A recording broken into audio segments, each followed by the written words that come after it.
Donc la réforme de la PAC aujourd'hui est en cours, elle est en cours de négociation au sein de l'Union européenne. Aujourd'hui, les positions s'orientent vers des consensus et des phases encore de négociation.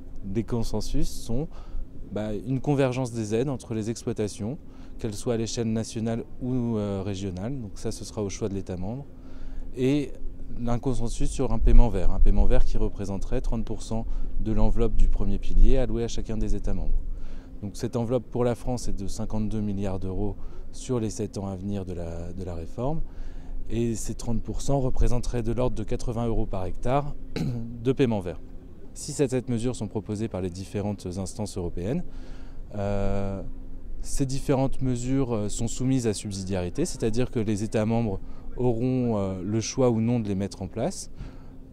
Comme exemple, on pourrait mettre en avant la mesure qui correspondrait à la surprime des 50 premiers hectares que proposait Stéphane Le Foll, qui pourrait créer des distorsions structurelles dans les différents États membres, puisqu'on va surdoter les 50 premiers hectares des exploitations à la faveur des petites exploitations par rapport aux grandes exploitations qui toucheraient moins d'aide.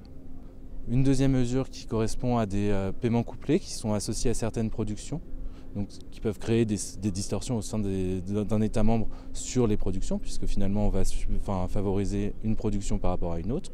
Et enfin, un troisième élément, par exemple, qui serait les zones à contrainte naturelle. Cette mesure sur les zones à contrainte pourrait aboutir finalement à des distorsions géographiques au sein des différents États membres. Enfin, l'ensemble de ces mesures qui sont toutes soumises à conditionnalité, donc qui sont mises en place au choix de l'État membre, c'est-à-dire que l'État membre va décider ou non de les activer, tous les États membres ne vont pas avoir la même attitude vis-à-vis de ces différentes mesures.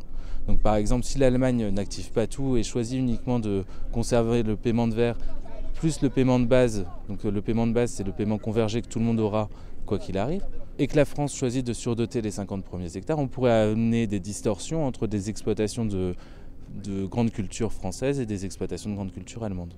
À ça, il faut ajouter des contraintes environnementales qui restent maintenues via la conditionnalité qui existera toujours. Des discussions sont en cours aujourd'hui à Bruxelles pour savoir si on intégrerait éventuellement la directive cadre sur l'eau dans la conditionnalité, ce qui n'est pas le cas aujourd'hui, ce qui pourrait avoir un impact si on ne respectait pas les volumes prélevables sur une exploitation. Ça fait des paiements du premier pilier que l'on pourrait situer entre 100 et 270 euros de l'hectare pour les exploitations de grandes cultures françaises, quand aujourd'hui en moyenne elles recevaient de l'ordre de 310 euros de l'hectare en termes de paiement du premier pilier. Donc une baisse qui pourrait varier entre 40 et 200 euros de l'hectare sur certaines exploitations.